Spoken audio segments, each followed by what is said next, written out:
All right, guys, honestly, this is one of the most insane things I've seen at any CES. I'm talking about the brand new Samsung Odyssey ARK.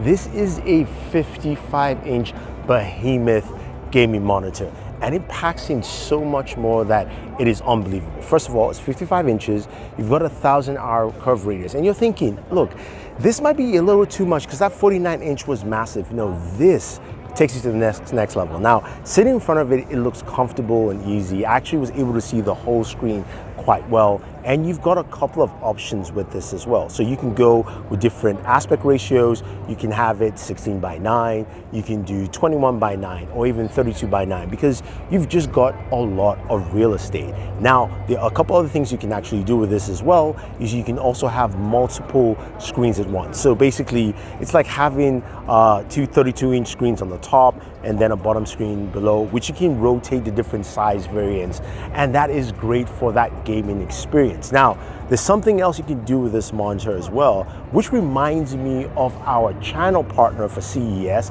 Hyundai, where we went to check out some of their new mobility robotics. Now, the MOT system that they built is truly impressive because it brings a couple of really great functionalities together. Being able to customize the platform so you can use it in things like,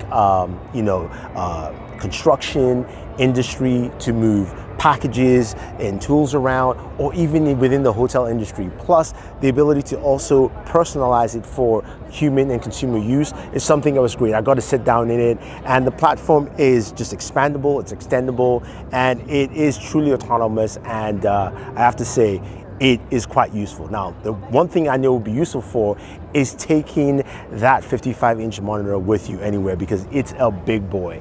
And that thing actually does something really cool where it can rotate into portrait mode, which it gives you three 32-inch monitors stacked together on top. It is a truly different gaming experience at that point. So our demo there, we had the game at the bottom, we had a stream of someone on the top, and then we had people in the middle we're chatting with, which allows you to do just so much more altogether. Now, this also comes with a control module, which has a rotating wheel where you can actually change the sizing of your display, you can change the different input options, and so on and so forth. Now, in terms of ports, I have no idea how many ports it's going to have. Samsung didn't let us know at this point in time. Samsung also didn't let us know the cost of this device as well, and we don't know the refresh rate. I don't have that information for you, but I do know that it's going to be coming out in Q2 of 2022, and the pricing will be announced then. So let me know what you guys think about Samsung's Odyssey ARK monitor and also Hyundai's MOT mobility platform. If you have any questions and comments, let me know. Otherwise, don't forget to like, share, subscribe, and always enjoy your entertainment.